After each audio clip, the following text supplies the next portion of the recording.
Imagine standing in the middle of a vast desert under a sky filled with endless stars, in a time when the world itself seemed to have lost its direction. Empires ruled with iron fists, tribes fought endless wars over pride and revenge, and human beings searched for meaning in statues carved from stone. The powerful crushed the weak. Daughters were sometimes buried alive out of shame, and truth had become so blurred that people no longer recognized the difference between the Creator and the things they had created with their own hands.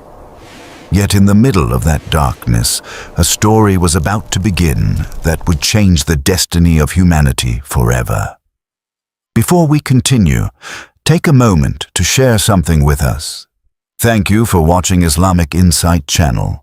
Tell us in the comments which country you are watching from, and if you love learning about Islam and the stories of the prophets, subscribe to the channel so you do not miss the journeys we explore together. Now return to that desert night and imagine the world as it was more than 14 centuries ago, because the arrival of one man would soon bring light to a civilization that had forgotten the path of the one God. Arabia in those days was a land of fierce independence and powerful traditions, but it was also a land deeply lost in spiritual confusion. The descendants of Prophet Ibrahim still lived there, and the Kaaba still stood in the valley of Makkah. Yet the original purpose of that sacred house had been almost completely forgotten. Ibrahim and his son Ismail had built the Kaaba as a place dedicated to the worship of Allah alone. But over generations, the people slowly drifted away from that truth. Idols were placed inside and around the sanctuary until hundreds of statues filled the area surrounding the Kaaba. Each tribe had its own idol, each claiming power over rain, victory, or fortune. Pilgrims traveled from across Arabia, not to worship the Creator of the heavens and the earth, but to bow before carved figures that could neither hear nor speak. Trade flourished in the city of Makkah because of this pilgrimage, and the leaders of the Quraysh tribe became wealthy and influential by managing the sanctuary and the caravans that traveled between Yemen and Syria. But prosperity did not mean justice. Tribal loyalty determined everything. If someone from one tribe harmed someone from another tribe, the conflict could explode into years of bloodshed. Revenge was considered a sacred duty, and entire generations grew up knowing nothing except cycles of retaliation. The weak had almost no protection. Slaves were bought and sold like objects. The poor struggled to survive while the powerful celebrated their status with poetry, wine, and pride. Would later describe it with chilling clarity when it asked what crime the buried girl had committed. Yet even in this environment, traces of the ancient message of Ibrahim still lingered in scattered memories and traditions. Some people remembered that the Kaaba had once been dedicated to one God. A few individuals refused to worship idols and searched quietly for the truth. There was a feeling, almost like a whisper across generations, that a final messenger would come to restore the original faith. The world beyond Arabia was also waiting without realizing it.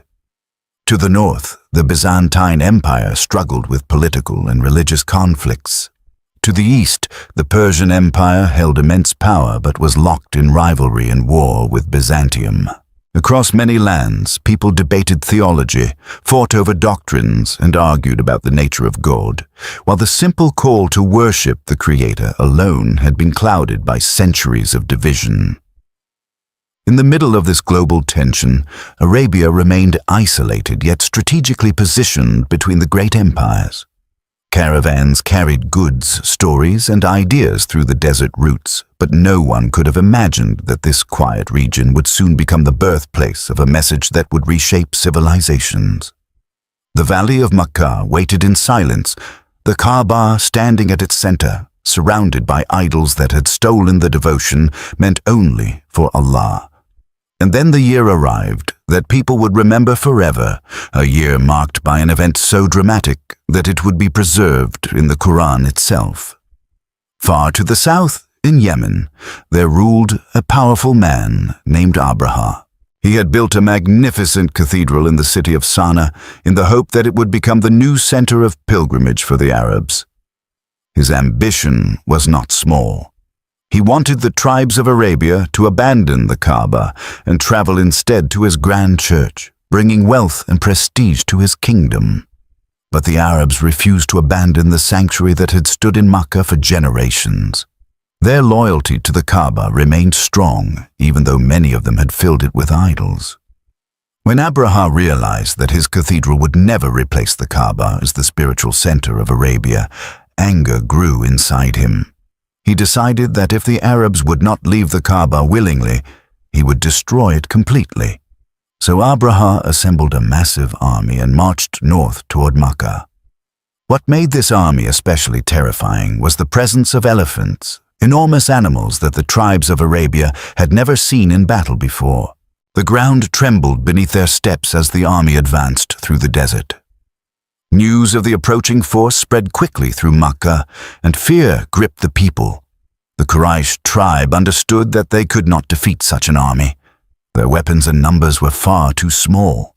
Instead of preparing for a battle they could not win, they left the city and sought refuge in the surrounding hills and mountains. Their leader at the time, Abdul Muttalib, the grandfather of the Prophet, who would soon be born, placed his trust entirely in Allah. Standing near the Kaaba, he prayed for protection, knowing that the sacred house belonged to its true Lord. Then something extraordinary happened, something that would be remembered by every generation afterward. As Abraha's army approached the valley of Makkah, flocks of birds appeared in the sky. These were not ordinary birds traveling peacefully across the desert. According to the Quran in Surah Al-Fil, each bird carried small stones in its beak and claws. They flew over the invading army and released those stones upon them. What seemed like tiny pebbles struck with devastating power. The soldiers fell one after another, their formation collapsing into chaos. The mighty army that had marched with such confidence was destroyed in a way no one could have predicted. The elephants themselves refused to advance toward the Kaaba, stopping stubbornly as if an invisible barrier prevented them from moving forward. Abraha's campaign ended in complete failure, and the Kaaba remained standing exactly where it had always been. This event became known throughout Arabia as the Year of the Elephant. It was so significant that people began using it as a reference point for measuring time. When they spoke about events, they would say that something happened before the Year of the Elephant or after it. Yet the greatest significance of that year was still to come. Because in that very same year, in the city that had just been protected by divine intervention, a child would be born whose message would restore the Kaaba to its original purpose and call humanity back to the worship of Allah alone. In the quiet hours of that historic year, in the tribe of Quraysh, a woman named Amina gave birth to a son. The child's father, Abdullah, had already passed away months earlier while traveling for trade, leaving the boy an orphan before he had even entered the world. His grandfather, Abdul Muttalib, welcomed the newborn with deep affection and named him Muhammad, a name that carried the meaning of someone who is praised. It was not a common name in Arabia at the time, yet it would soon become one of the most beloved names in human history. From the very beginning, the life of Muhammad was marked by both hardship and quiet dignity.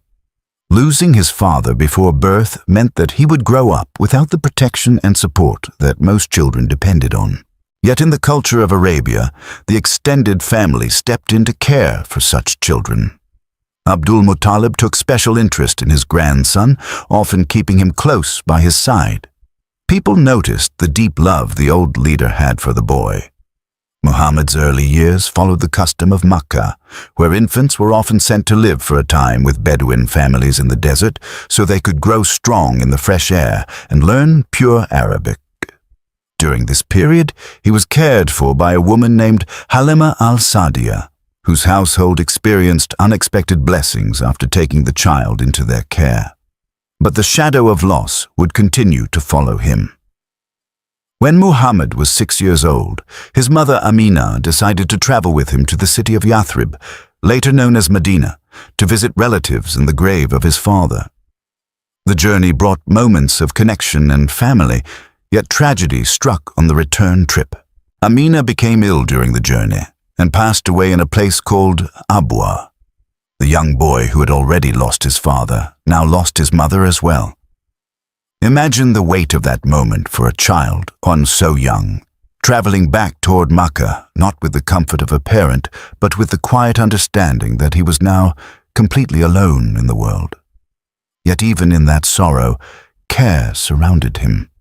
His grandfather, Abdul Muttalib, embraced the responsibility of raising him and treated him with exceptional kindness. Those who observed them together noticed how the elderly leader would allow the boy to sit in places where even the tribal elders would not sit, as if recognizing a special destiny he could not fully explain. The boy who had entered life as an orphan would grow into a man whose compassion for the weak and the vulnerable would become one of the defining qualities of his message. And although the world around him still lived in darkness, the light that would soon guide humanity had already begun its quiet journey in the heart of a child growing up in the valley of Makkah. After returning to Makkah as a young orphan, the boy who had already tasted loss so early in life found a new home under the care of his grandfather, Abdul Muttalib. The old leader of Quraysh was a respected figure in the city, known for his authority and wisdom, yet when it came to his grandson, he showed a softness that people rarely saw from him. There was a place near the Kaaba where Abdul Muttalib would sit on a special carpet while the elders of Quraysh gathered around him. No one dared to sit on that carpet out of respect for the old chief. Yet when the young Muhammad approached and climbed onto it, the elders would move to stop him. Abdul Muttalib would gently hold them back and say, "Leave my son alone, for by Allah he will have a great future." These were not just words spoken by a loving grandfather. Even in those early years there was something about the child that made people pause and observe him more carefully. But life had another test waiting. When Muhammad reached the age of 8, his grandfather also passed away. The boy who had already lost both parents now lost the man who had been his protector and guardian. Responsibility for him passed to his uncle Abu Talib, the brother of his father.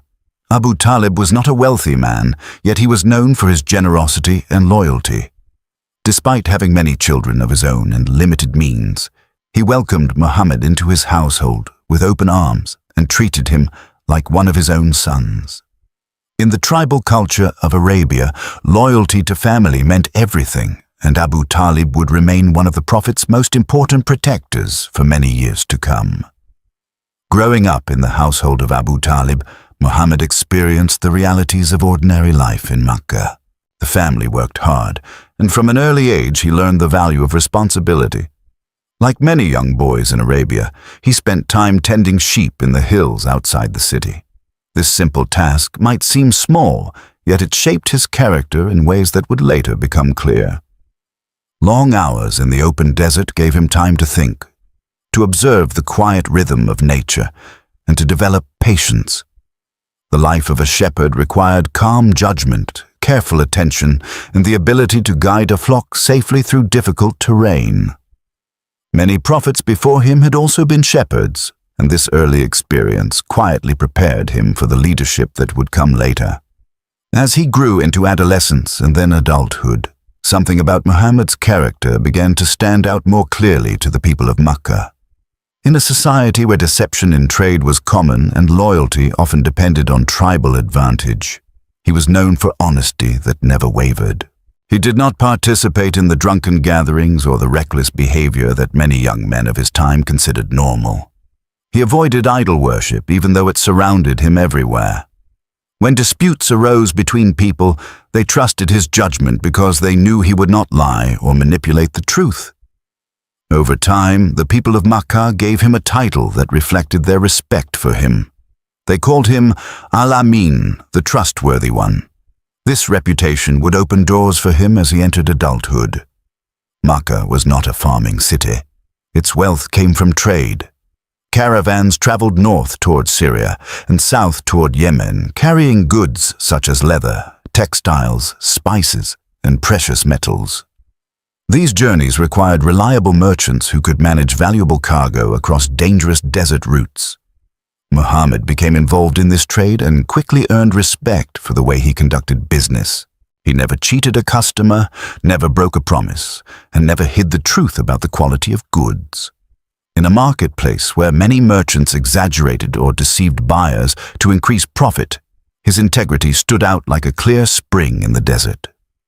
Among the people who noticed his reputation was a woman named Khadija bint Khuwaylid. She was one of the most respected and successful merchants in Makkah, known for her intelligence, dignity, and strong character. Khadija managed large trading caravans and employed agents to conduct business on her behalf. When she heard about the honesty of Muhammad, she decided to entrust him with one of her caravans traveling north toward Syria. Along with him, she sent a servant named Maysara to assist and observe the journey. The caravan traveled across the long desert routes that connected Arabia to the markets of the north. These journeys were not easy. The sun was harsh, the distances were vast, and merchants often faced the risk of bandits or betrayal.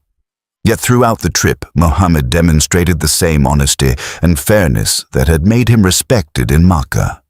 He negotiated deals with integrity and returned with profits greater than Khadija had expected.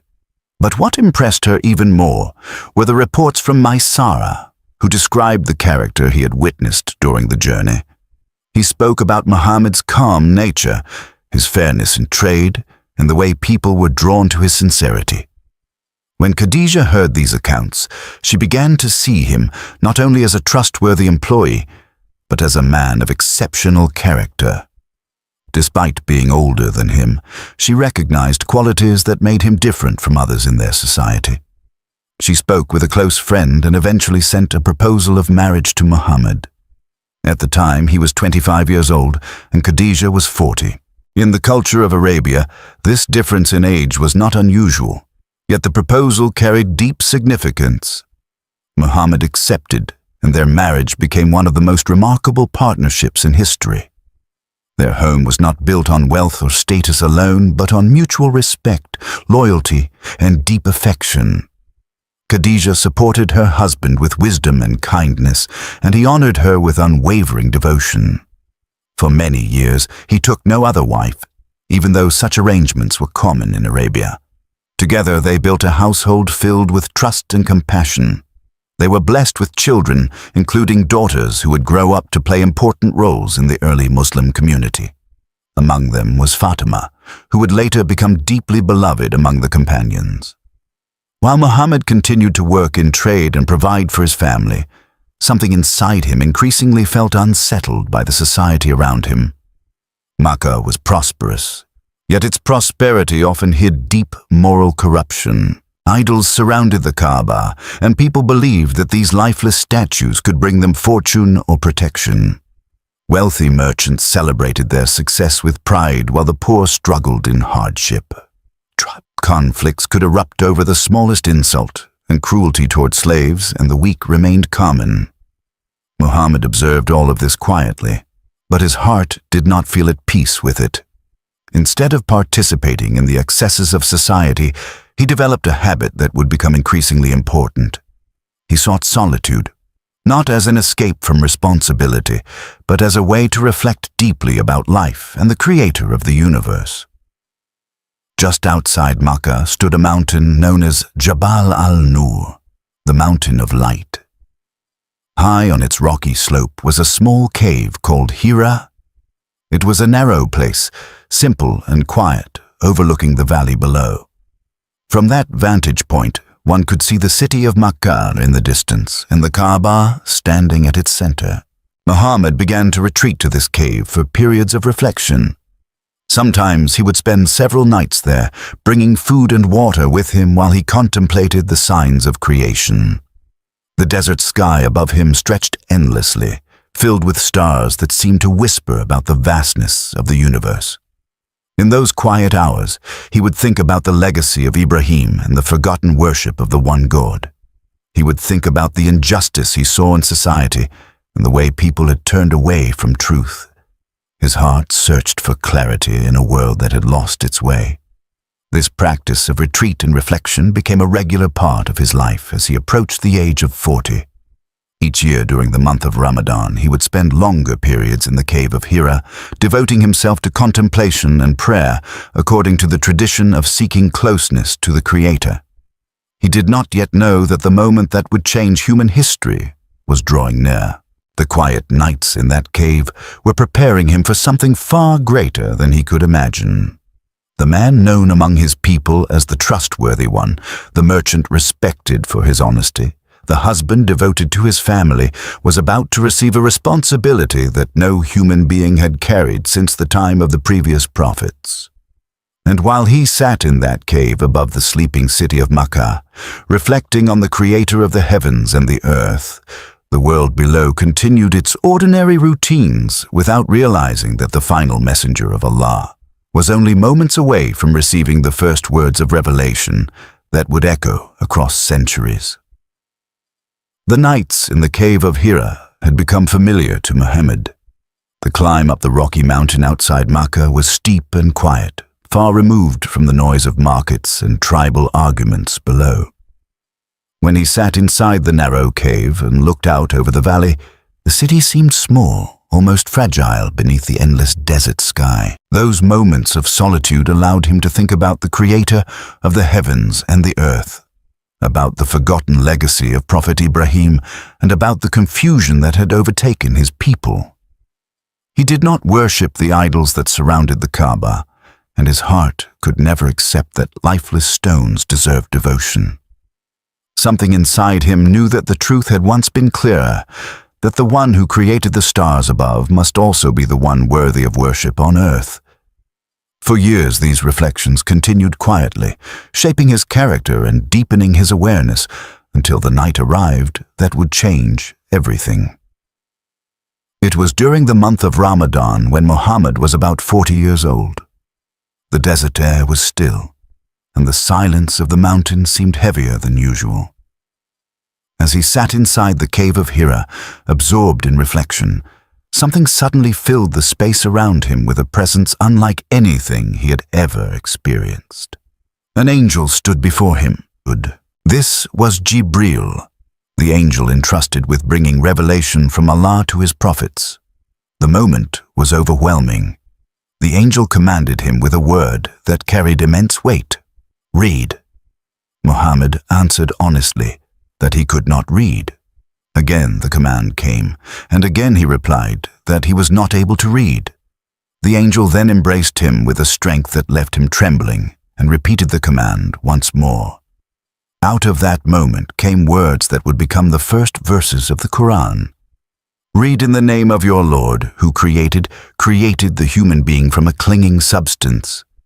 Read, and your Lord is the most generous, the one who taught by the pen, taught the human being what he did not know." These words marked the beginning of revelation, but for Muhammad, the experience was deeply frightening. He had never encountered anything like it before. His heart raced and his body trembled as he hurried down the mountain, moving through the darkness back toward his home in Makkah. When he entered the house, he called out to his wife, Khadija, asking her to cover him with a cloak because he was shaking with fear. She wrapped him in a blanket and listened carefully as he described what had happened in the cave.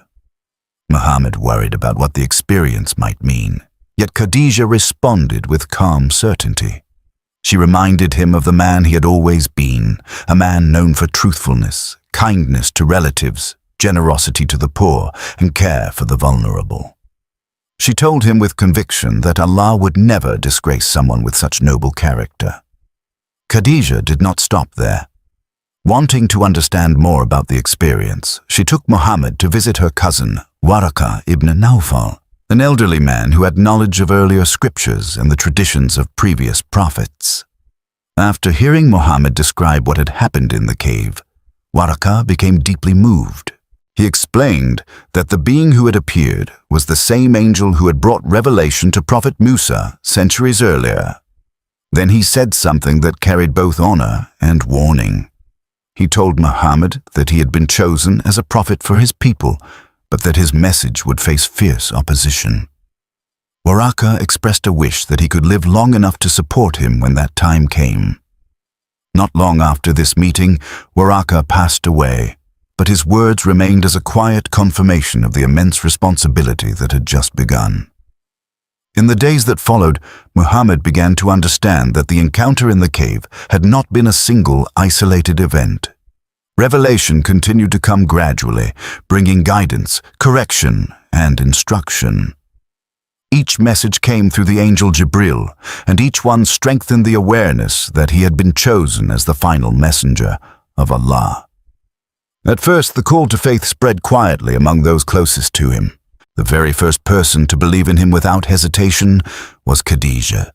Her faith was immediate and unwavering, and she became a source of strength and reassurance during the earliest and most uncertain days of the mission. Not long after Khadija accepted the message, a young boy in their household also embraced the new faith. This was Ali ibn Abi Talib, the son of Abu Talib. Ali had grown up in the home of Muhammad and Khadija, and even at a young age, he recognized the truthfulness of the man who had cared for him. Another early believer was Zayd ibn Haritha, who had been freed by Muhammad and treated like a member of the family. Then came one of the most influential conversions in the early history of Islam. Abu Bakr ibn Abi Quhafa, a close friend of Muhammad known for his wisdom and integrity, accepted the message as soon as he heard it. Abu Bakr was deeply respected among the people of Makkah, and his acceptance of Islam opened the door for others to follow. Through Abu Bakr, several important figures joined the small circle of believers. Among them were Uthman ibn Affan, a merchant known for his generosity, Zubair ibn al-Awwam, Talha ibn Ubaidullah, and others who would later become key companions of the Prophet. In those early days, the community of Muslims was still very small. They prayed quietly and gathered in private homes to learn the words of revelation that continued to descend. Their faith centered on a simple but powerful truth. There is only one God, Allah, the creator of the heavens and the earth, and Muhammad is his messenger. For a period of time, the message spread quietly. But eventually the command came for the Prophet to proclaim the truth openly. When he began calling the people of Makkah to abandon idols and worship Allah alone, the reaction was immediate and intense. The leaders of Quraysh were deeply disturbed by the message. Their wealth and influence were closely tied to the idol-centered pilgrimage that surrounded the Kaaba. If people stopped worshipping idols, the entire structure of power and profit in Makkah could collapse. At first, they tried to dismiss Muhammad by calling him a poet or a magician. When that did not stop the growing influence of his message, they turned to ridicule and mockery. Soon, ridicule turned into hostility. The early Muslims were often from the weaker segments of society, including slaves and those without powerful tribal protection. These believers became targets for severe persecution. One of the most well-known examples was Bilal ibn Rabah, an Ethiopian slave who accepted Islam. His master tortured him under the burning sun of the desert, placing a heavy stone on his chest while demanding that he abandon the worship of Allah. Yet even in that agony, Bilal continued repeating a single word that captured the essence of Islamic belief. One God. One God. Another early believer, Yasir, along with his wife Sumaya and their son Ammar, endured brutal treatment for their faith. Sumaya became one of the first martyrs of Islam when she was killed by a leader of Quraysh because she refused to renounce her belief in Allah. These events revealed the harsh reality that the message of Islam would not spread without sacrifice and struggle. Yet despite the cruelty they faced, the believers remained firm. The Prophet himself endured constant insults and harassment. People threw dust on him while he prayed. Others spread rumors about him in the streets of Makkah. Yet he responded with patience and dignity. His mission was not built on anger or revenge, but on unwavering commitment to the truth that had been revealed to him. As the small group of believers continued to grow, the tension in Makkah increased.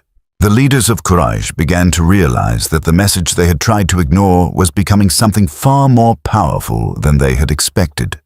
And so the stage was set for a long struggle between truth and opposition, a struggle that would test the faith of the believers and shape the future of the Islamic community in ways no one in Makkah could yet imagine. As the message of Islam continued to spread quietly through the streets and homes of Makkah, the leaders of Quraysh began to realize that the movement they once mocked was slowly growing stronger. They had tried ridicule, insults, and torture against the weakest followers, but none of it had succeeded in silencing the message. Instead, every act of cruelty seemed to deepen the faith of those who believed. People were willing to suffer rather than abandon the words revealed to Muhammad. This frightened the leaders of the city more than anything else, because it meant that the message was not fading away. It was becoming rooted in the hearts of people. At first, the leaders of Quraysh attempted negotiation. They approached Abu Talib, the uncle and protector of Muhammad, hoping to pressure him into stopping his nephew from preaching. They offered wealth, power, and leadership over the city if Muhammad would simply stop criticizing their idols. Some even suggested a compromise, proposing that they would worship Allah for 1 year if Muhammad agreed to worship their idols the next. But the message of Islam was not built on compromise with falsehood. The Prophet responded firmly that even if they placed the sun in his right hand and the moon in his left, he would never abandon the mission given to him by Allah. The leaders of Quraysh left those meetings frustrated and angry, realizing that persuasion would not work. With every passing month, the number of believers slowly increased. Not all of them were weak or powerless. Some came from respected families within Quraysh itself. The most dramatic example was the conversion of Umar ibn al-Khattab, a strong and feared man known for his harsh opposition to Islam. When he accepted the message, it sent shockwaves through Makkah. For the first time, Muslims began praying openly near the Kaaba, protected by the presence of men like Umar and Hamza ibn Abdul Muttalib, the powerful uncle of the Prophet, who had also embraced Islam. These developments made the leaders of Quraysh feel that their authority was slipping away. Unable to defeat the message through violence alone, they devised a new strategy. Instead of attacking individual believers, they decided to isolate the entire clan of the Prophet. Muhammad belonged to the tribe of Quraysh, but specifically to the clan of Banu Hashim. In the tribal culture of Arabia, loyalty to one's clan meant protection. Even those who did not accept Islam still defended their family members against outside attacks. The leaders of Quraysh realized that as long as Banu Hashim protected Muhammad, they could not harm him directly. So they created a plan meant to break that protection completely. A formal agreement was written and hung inside the Kaaba. It declared that no one in Makkah was allowed to trade with the clan of Banu Hashim, marry into their families, or have any kind of social relationship with them. The boycott was meant to starve them into submission and force them to hand Muhammad over to the Quraysh leaders. With this agreement in place, the entire clan of Banu Hashim, including Muslims and those who had not accepted Islam but still supported family loyalty, withdrew to a narrow valley outside the main city. This place became known as the Valley of Abu Talib. The years that followed were among the most difficult periods in the life of the Prophet and his companions. The valley offered little protection from the harsh desert environment. Food became extremely scarce because merchants in Makkah were forbidden to sell supplies to the clan. Sometimes the only food available was dry leaves from desert plants. Children cried through the night from hunger. The sound of their voices carried across the valley and reached the ears of people in Makkah, reminding them of the suffering that their boycott had caused. Despite the hardship, the Prophet remained patient and steadfast. His message did not weaken. The believers gathered together, encouraging one another and strengthening their faith through prayer and the recitation of the Quran. Abu Talib, although he never formally accepted Islam, continued to protect his nephew with fierce loyalty. Every night he would change the place where Muhammad slept in order to protect him from possible assassination. The entire clan endured this difficult period together, bound by family ties and the belief that justice would eventually prevail. 3 long years passed in this condition. Hunger, exhaustion, and isolation weighed heavily on everyone in the valley. Yet even among the Quraysh leaders, there were some who began to feel uneasy about the cruelty of the boycott. A few respected men in Makkah realized that the situation had gone too far. They began speaking quietly among themselves, questioning whether it was honorable to let children starve simply because of a disagreement about religion. Eventually, several of them decided to act. They gathered in the area near the Kaaba and publicly declared that the boycott agreement was unjust and must end. Some leaders protested, but the pressure grew stronger. When they went to retrieve the document that had been hanging inside the Kaaba, they discovered something remarkable. According to the historical reports, insects had eaten away most of the parchment, leaving only the words that mentioned the name of Allah.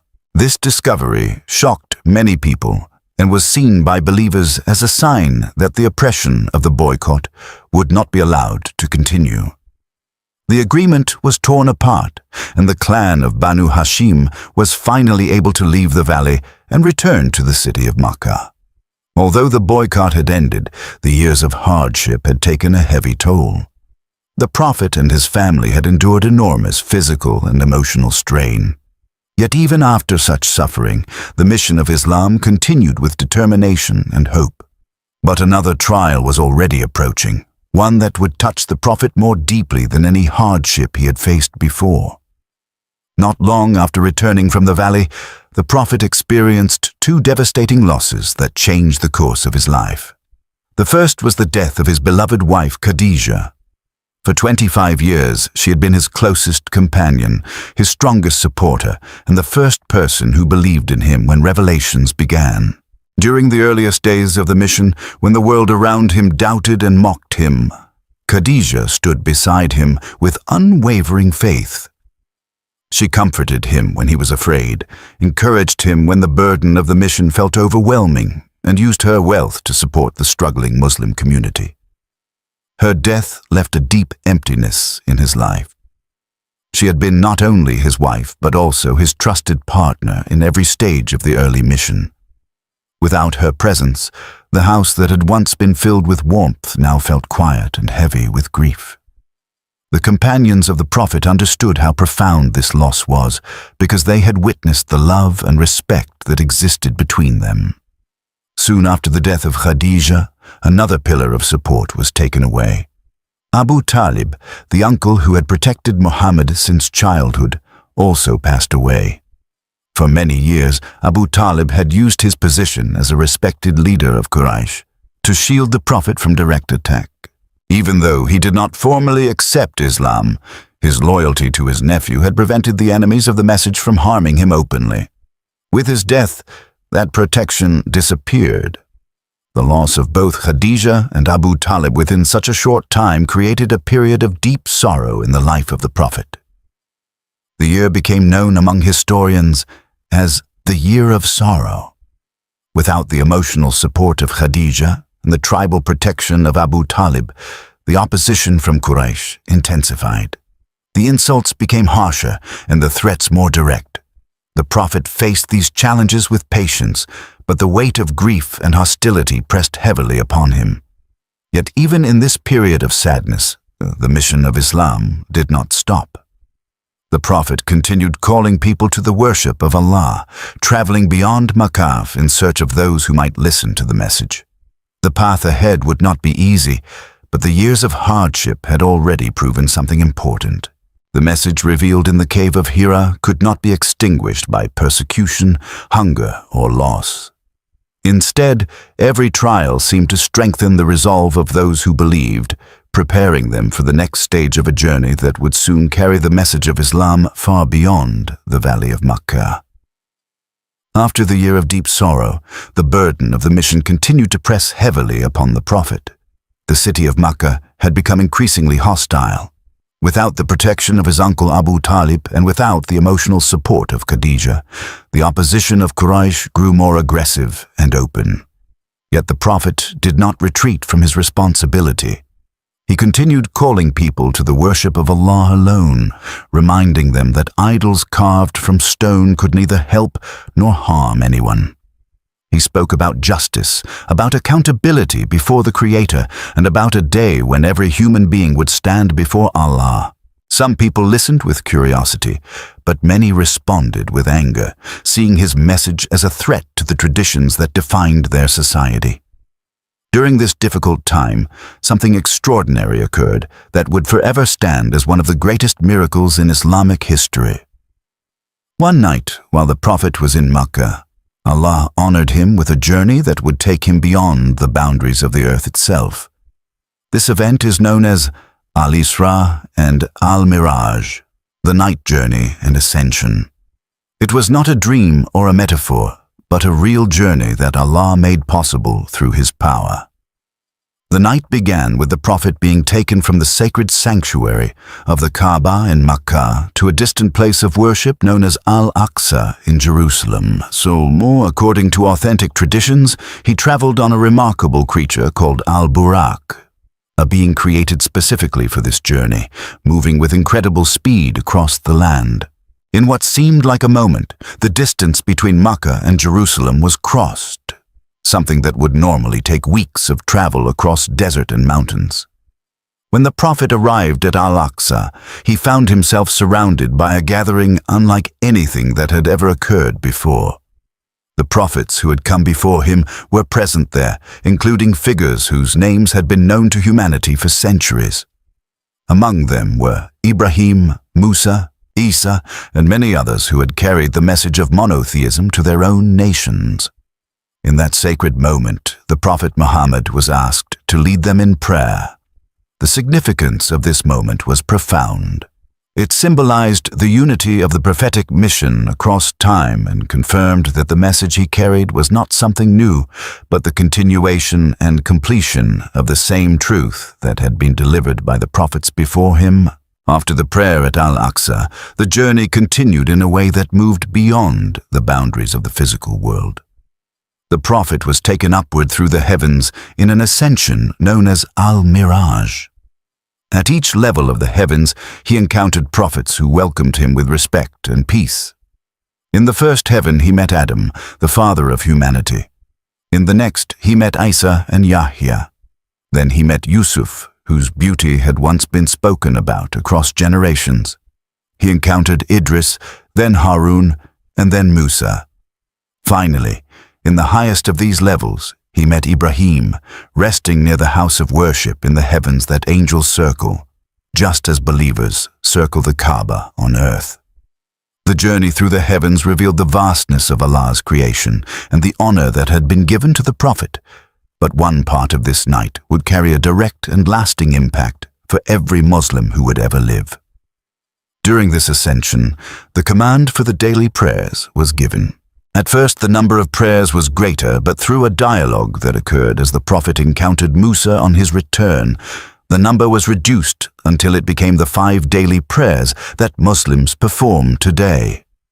These prayers would become the foundation of a Muslim's daily life, a direct connection between the believer and the Creator, repeated day after day across centuries and continents.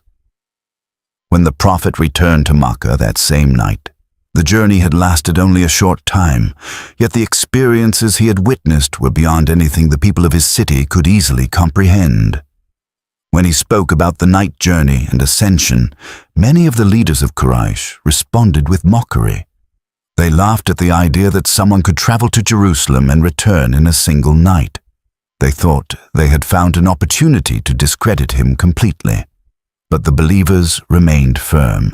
Abu Bakr, the closest companion of the Prophet, responded with a powerful statement when he heard the story. He said that if Muhammad said it happened, then he believed it. From that moment, Abu Bakr was given the title Al-Siddiq, the one who confirms the truth. Even as the Quraysh continued their hostility, something else was beginning to develop quietly beyond the boundaries of Makkah. Each year during the season of pilgrimage, tribes from across Arabia traveled to the Kaaba. The Prophet would take advantage of these gatherings by speaking to visitors about Islam. He explained the message of monotheism and the moral transformation it offered. Many people listened politely but hesitated to accept, fearing the reaction of their own tribes. Yet among the visitors who came to Makkah were individuals whose hearts were ready to receive the message. One year, a small group of men arrived from a city called Yathrib, located several hundred kilometers north of Makkah. Yathrib was very different from Makkah. Instead of being dominated by a single tribe, it was home to multiple tribes, including the Arab tribes of Aws and Khazraj, as well as several Jewish communities. For many years, these groups had been involved in conflicts and rivalries that left the city divided and unstable. The people of Yathrib were searching for something that could unite them and bring peace to their society.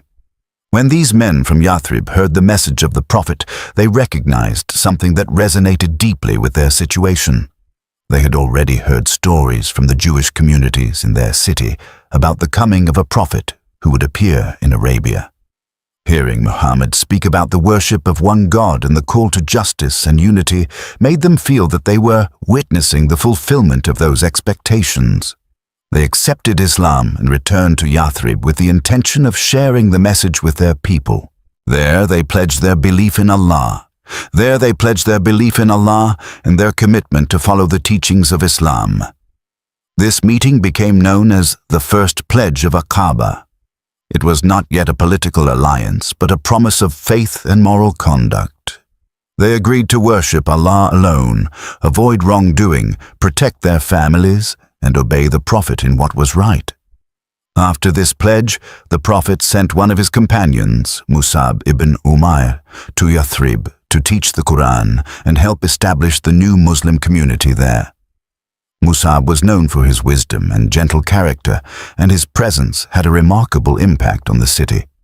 Many people embraced Islam, including influential leaders from both the Aws and Khazraj tribes. Slowly, the message began spreading through homes and gatherings across Yathrib. When the pilgrimage season arrived again the following year, the delegation from Yathrib returned to meet the Prophet once more. This time, the group was larger and their commitment deeper. They gathered again at Aqaba during the night and made a pledge that would change the course of history. They promised not only to believe in the message, but also to protect the Prophet as they would protect their own families. They invited him to come to their city and lead them.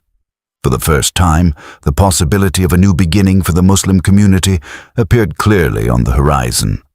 For the Prophet, this offer represented something extraordinary. For years, he had faced rejection, persecution, and loss in Makkah.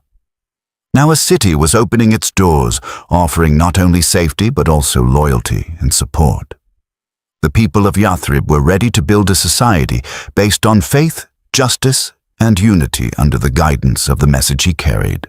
The moment had arrived when the mission of Islam would move beyond the narrow streets of Makkah and begin a new chapter that would transform the history of Arabia forever. Soon the believers would begin a journey that would mark the beginning of a new era, a migration that would later be remembered as one of the most important turning points in the entire story of Islam.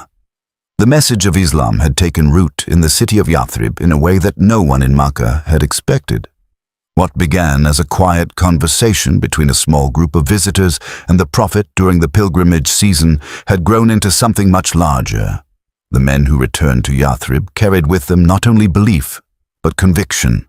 And when they spoke about the Prophet and the message of worshipping Allah alone, hearts began to open. Families accepted Islam, gatherings were filled with the recitation of the Quran, and a sense of hope began to replace the long years of tribal conflict that had divided the city. For the first time, the people of Yathrib felt that they had found a path toward unity. They sent word back to the Prophet that their city was ready to receive him, ready to protect him, and ready to build a community around the guidance he brought. Meanwhile, in Makkah, the situation for the Muslims had become increasingly dangerous. The leaders of Quraysh were deeply troubled by the idea that the message they had tried so hard to crush might now find a safe home elsewhere. They feared that if Muhammad established a strong community outside their control, his influence would spread even more rapidly across Arabia. For years, they had relied on intimidation and social pressure to contain the movement. Now they sensed that the balance was shifting. The believers in Makkah were already suffering under constant hostility, but the possibility of migration offered them a way to escape persecution and live freely, according to their faith. The Prophet began quietly instructing his companions to leave Makkah and travel to Yathrib in small groups. The departure had to be discreet because Quraysh leaders were watching closely for any sign that the Muslims might escape. Families prepared their belongings in secret. Some left at night, slipping through the narrow streets of Makkah before dawn could reveal their plans.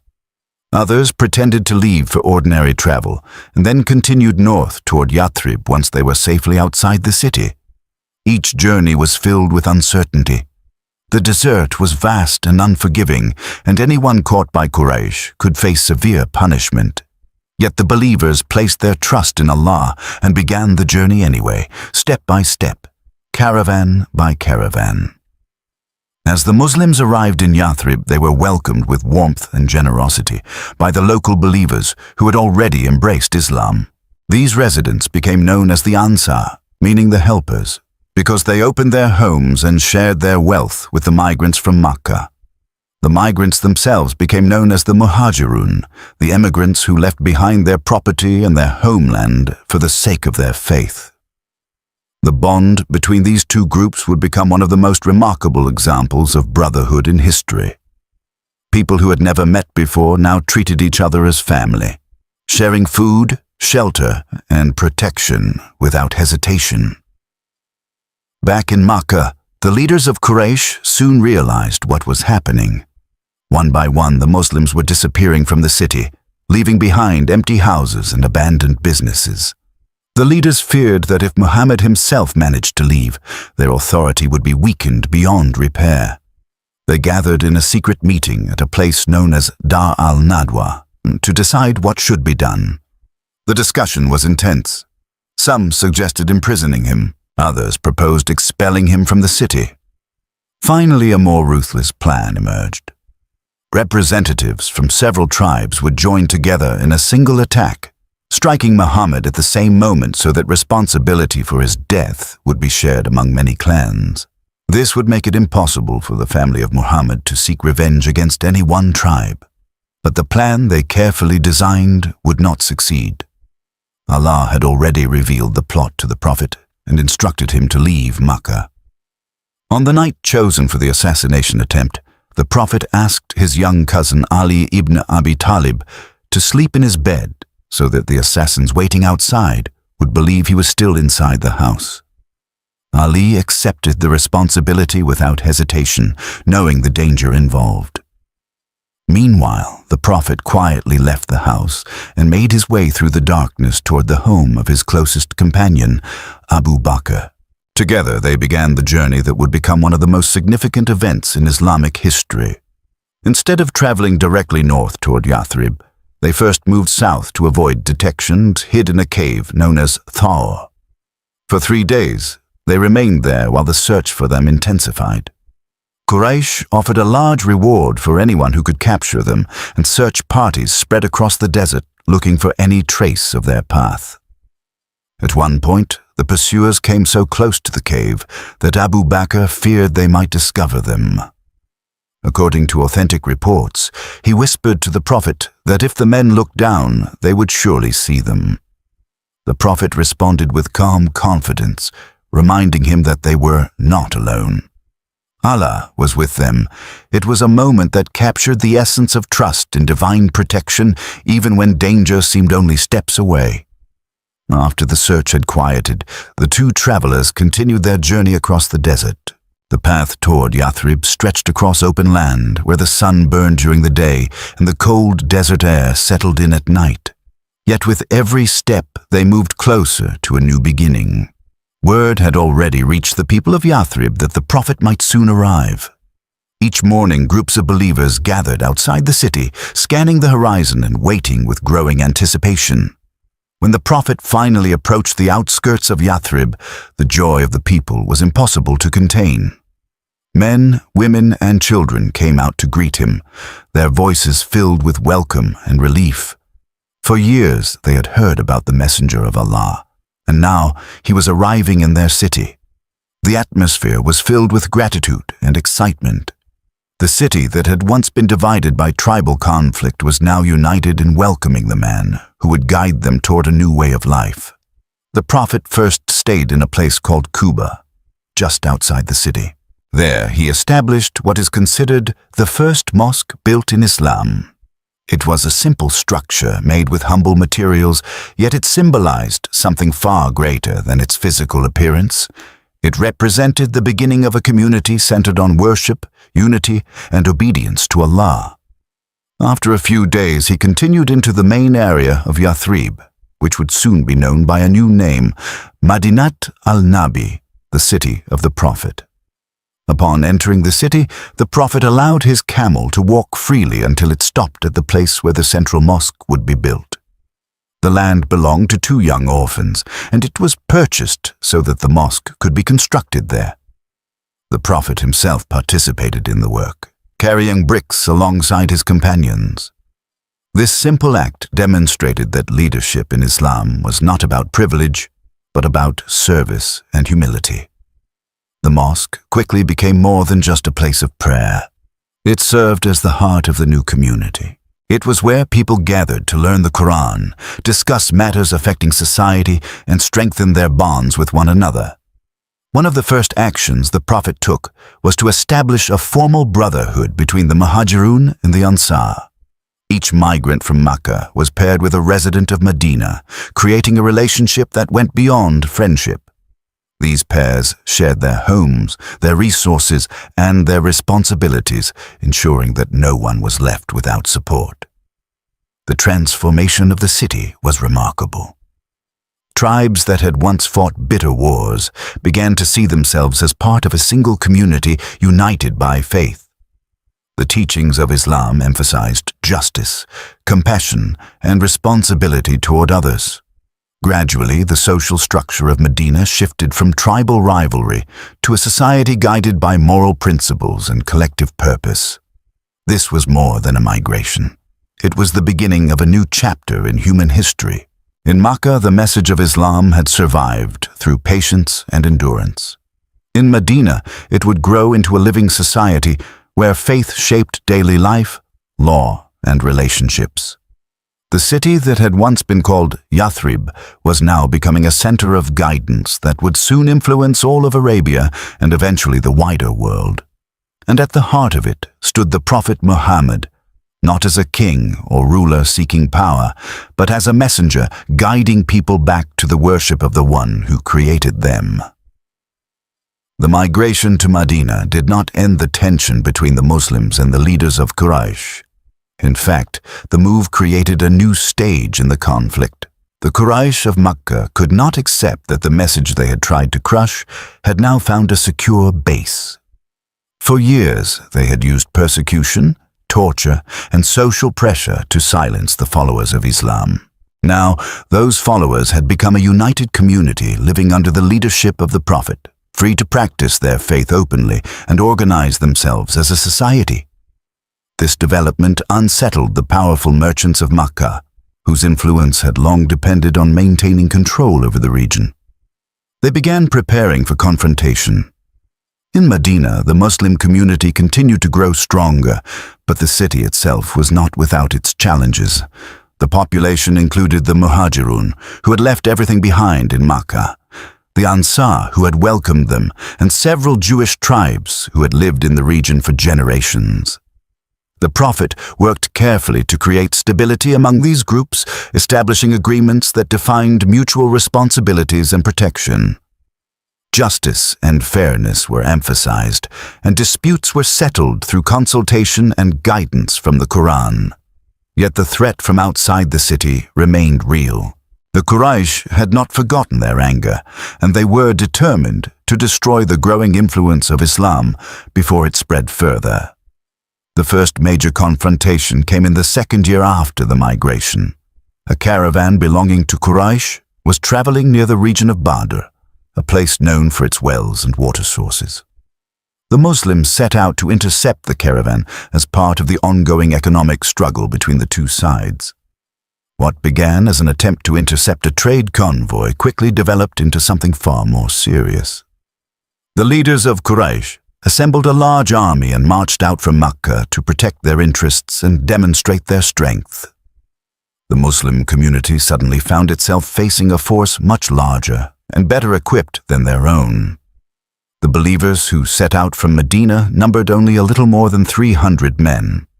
Many of them were not prepared for a major battle. They had limited weapons and only a few horses among them. By contrast, the Quraysh army numbered close to 1,000 fighters, with strong armor and many more animals for mobility. The difference in numbers alone would have discouraged most groups from facing such an opponent, yet the Muslims believed that they were defending not only their lives, but the freedom to worship Allah. The Prophet consulted with his companions before the battle began, asking their opinion about whether they were ready to face the enemy. Their response was filled with determination. They assured him that they would stand beside him no matter the difficulty. The two armies met near the wells of Badr. The tension in the desert air was intense as both sides prepared for the confrontation. The Muslims spent the night before the battle in prayer, asking Allah for strength and guidance. According to the Quran, divine assistance was promised to them during that critical moment. When the battle began, the smaller Muslim force fought with remarkable courage and discipline. The result surprised everyone who witnessed it. Despite being heavily outnumbered, the Muslims achieved a decisive victory. Several leaders of Quraysh, who had been among the most determined enemies of Islam, were killed in the battle, while others were captured. The outcome of Badr had enormous consequences. For the Muslim community, it became a moment of deep spiritual significance, a reminder that faith and perseverance could overcome even overwhelming odds. For the Quraysh, it was a humiliating defeat that ignited a burning desire for revenge. The balance of power in Arabia had begun to shift, and everyone could see that the community in Medina was no longer a small group of refugees, but a force capable of defending itself. The leaders of Quraysh spent the next year preparing for retaliation. Their anger over the defeat at Badr had not faded. Families who had lost relatives in the battle demanded justice and revenge. Eventually, a large army was assembled and marched toward Medina, determined to confront the Muslims once again. The two sides met near a mountain called Uhud, just outside the city. The Prophet carefully organized the Muslim forces for the defense of Medina. Archers were positioned on a hill overlooking the battlefield with clear instructions not to abandon their positions under any circumstances. At the beginning of the battle, the Muslims appeared to gain the upper hand, pushing the Quraysh forces backward. But in the excitement of what seemed like victory, some of the archers left their posts to gather spoils from the battlefield. This movement created a gap in the defensive line. The Quraysh cavalry noticed the opening and launched a sudden attack from behind. The situation changed dramatically. Confusion spread among the Muslim ranks as the battle turned chaotic. Several companions were killed while defending the Prophet, and he himself was injured during the fighting. Rumors even spread across the battlefield that he had been killed, which caused some fighters to lose hope. Yet the Prophet remained alive, and a group of loyal companions gathered around him to protect him until the battle gradually came to an end. The Muslims withdrew toward the mountain, and although the Quraysh had gained the upper hand, they did not pursue the conflict further.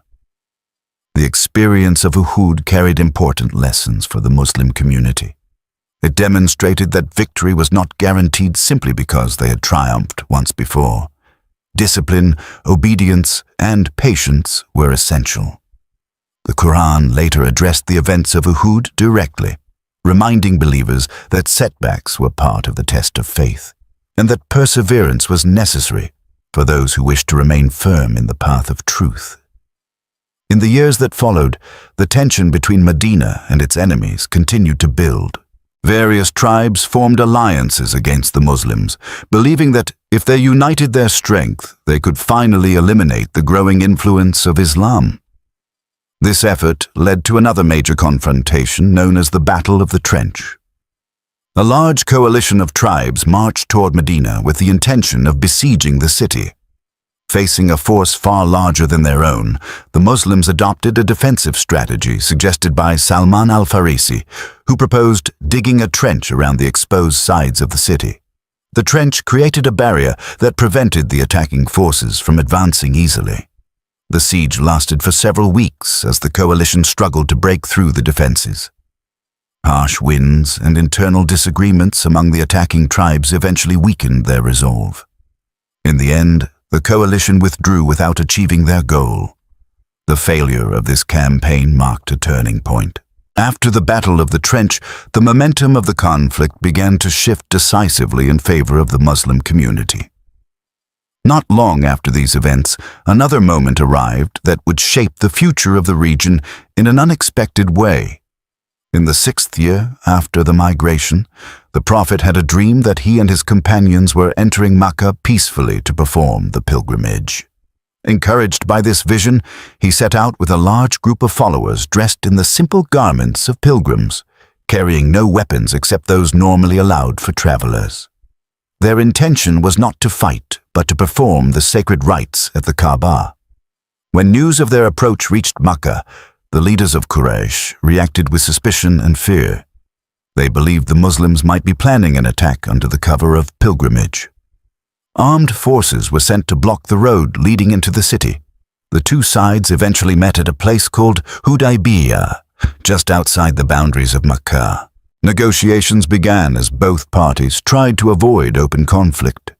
The discussions were long and often tense, but eventually a treaty was agreed upon.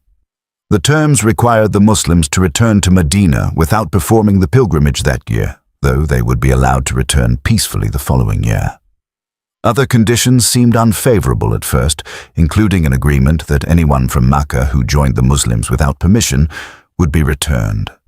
Some companions felt troubled by these terms, wondering why they had to accept such conditions after the struggles they had endured. Yet the Prophet accepted the treaty with patience and wisdom. Although it appeared difficult in the moment, the agreement created something that had been missing for years, a period of peace. With the constant threat of war temporarily lifted, people across Arabia were able to hear about Islam without the pressure of conflict. Travelers, traders, and tribal leaders moved freely between regions, carrying news of the Muslim community and its message. The result was remarkable. In the months and years that followed, more people accepted Islam than ever before. The message spread through conversation and example rather than battle. What had seemed like a concession turned out to be a strategic victory that opened the door for the next stage in the growth of the Muslim community. The path that began with hardship in Makkah and sacrifice in Medina was now leading toward a moment that would soon change the fate of the sacred city itself. The peace created by the Treaty of Hudaybiyah allowed the message of Islam to spread across Arabia in a way that had never been possible before. For years, tribes had watched the conflict between the Muslims of Medina and the Quraysh of Makkah from a distance, unsure which side would ultimately prevail. With the fighting paused, people began visiting Medina more freely. Many who had once hesitated now found wonder.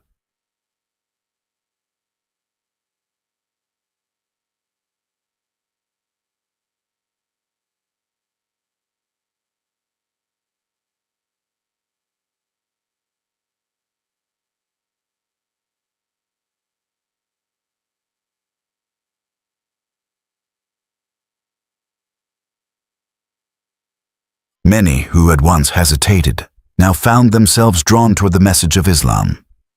Tribes that had remained neutral slowly began forming alliances with the Muslims, while others accepted Islam directly. The influence of the Prophet was spreading beyond Medina into the wider landscape of Arabia, but peace in Arabia was rarely permanent. Within 2 years, the delicate balance created by the treaty was broken. One of the tribes allied with Quraysh attacked another tribe that had allied itself with the Muslims. This act of aggression violated the agreement made at Hudaybiyah. When news of the attack reached the Prophet in Medina, it was clear that the treaty had been shattered. The leaders of Quraysh soon realized the seriousness of the situation. They understood that breaking the agreement could provoke a response from the Muslims that they might not be able to resist. In Medina, the Prophet began preparing for a journey toward Makkah.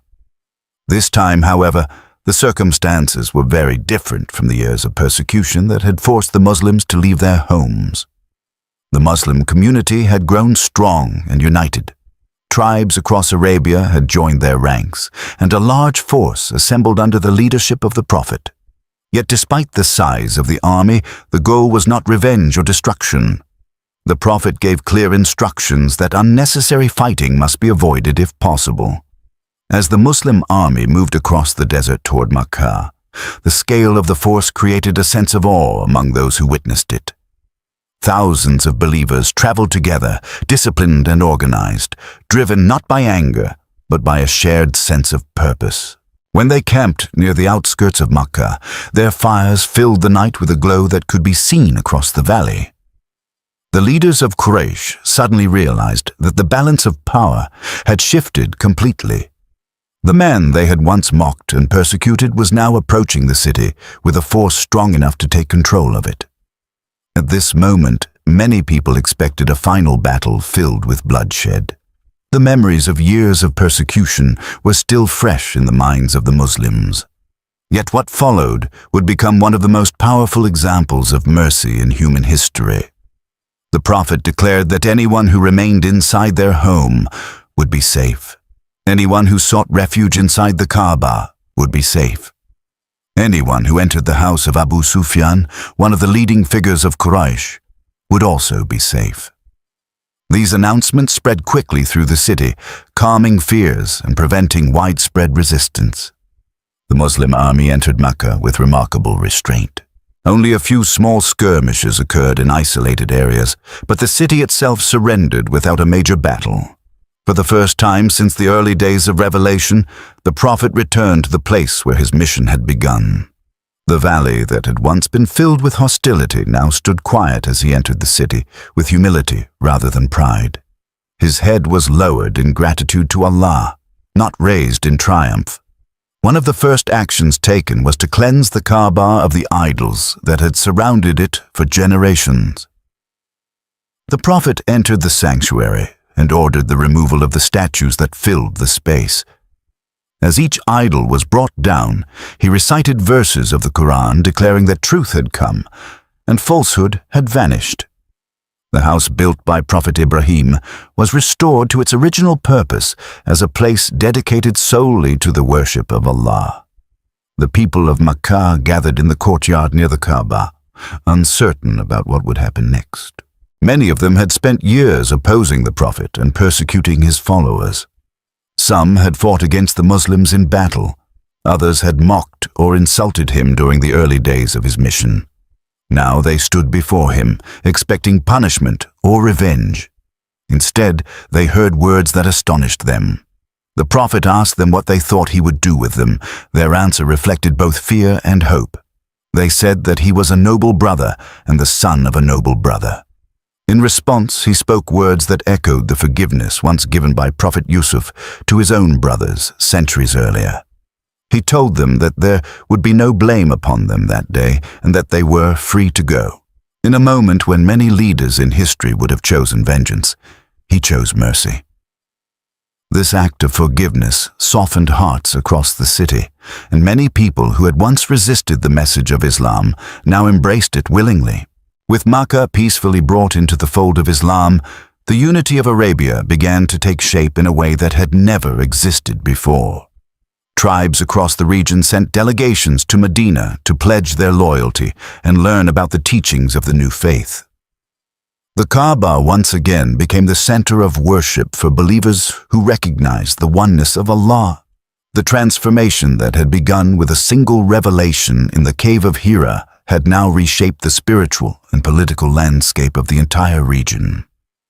2 years after the peaceful conquest of Makkah, the Prophet performed the pilgrimage that would become known as the Farewell Pilgrimage. By this time, thousands of Muslims from across Arabia gathered to join him in the sacred journey. The rituals of the pilgrimage, which traced their origins back to the time of Ibrahim, were now fully restored to their true meaning. As the believers moved together across the plains of Arafat, a powerful sense of unity filled the gathering. People from different tribes, backgrounds, and regions stood side by side, wearing the same simple garments of pilgrimage. During this journey, the Prophet delivered a sermon that would become one of the most important statements of moral guidance in Islamic history. Speaking to the assembled crowd, he reminded them of the sacredness of life, property, and honor. He emphasized that all forms of injustice and oppression must be abandoned. He declared that the divisions of race and tribe that had once fueled endless conflicts had no place in the sight of Allah. No Arab was superior to a non-Arab, and no non-Arab was superior to an Arab, except through righteousness and awareness of God. These words carried a message of equality that challenged the social hierarchies deeply rooted in the culture of Arabia. He also reminded the believers about their responsibilities toward one another, including kindness toward women and fairness in economic dealings. He urged them to hold firmly to the Quran and his example as sources of guidance. The message of the sermon was clear. The faith they had embraced was not only about belief, but about building a just and compassionate society. Not long after returning to Medina from the pilgrimage, the Prophet began to experience illness. His strength gradually weakened, and the companions who had walked beside him through years of struggle sensed that the final chapter of his life was approaching. Even during his illness, he continued to guide the community, reminding them about prayer and the importance of maintaining unity. In the 11th year after the migration, the moment arrived that would mark the end of his earthly life. Surrounded by those closest to him, the Prophet Muhammad passed away in Medina. The news spread quickly through the city, bringing shock and grief to the companions who had devoted their lives to the message he delivered. For many of them, it felt impossible to imagine the world without him. Yet the legacy he left behind was far greater than any single moment of loss. In a span of just over 2 decades, he had transformed a society divided by tribal conflict into a community united by faith and shared principles. The Quran had been revealed as guidance for humanity, and the example of the Prophet's life had demonstrated how that guidance could be lived in daily life. From the deserts of Arabia, the message of Islam would continue to spread across continents and generations. The man who began his journey as an orphan in the valley of Makkah had fulfilled his mission as the final messenger of Allah, calling humanity back to the worship of the one Creator and leaving behind a legacy that continues to shape the lives of billions of people around the world.